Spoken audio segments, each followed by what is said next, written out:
Հայաստանի շնորհապետական կուսակցությունն իր նախընտրական քարոզարշավը սկսեց Գյումրիից։ Մեկնարկը Գյումրիից ենք տալիս եւ շատ ուրախ եմ դրանով, որտեղ Գյումրին նաեւ տոկունության խորհրդանիշ ունի, Գյումրին այդ երկրաշարժի օրերից հետո նորից կամք գտավ, ոտքի կանգնելու ոգի գտավ իր մեջ, հետեւաբար կարծում եմ, որ մեր ուժի համար խորհրդանշական է նաեւ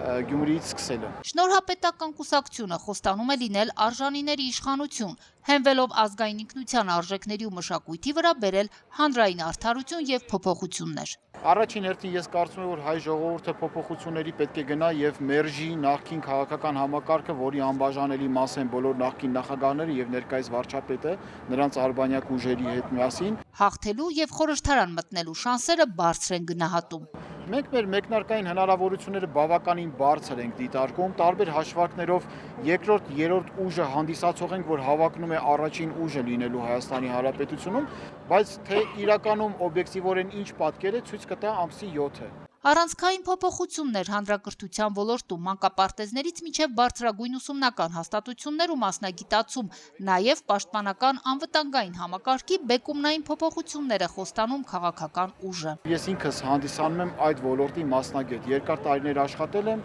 ռազմաքաղաքական ոլորտում, պաշտպանական ազգային հետազոտական համալսարանում եմ աշխատել, իմ գիտական ատենախոսությունն է անվտանգային համակարգին պատկանում,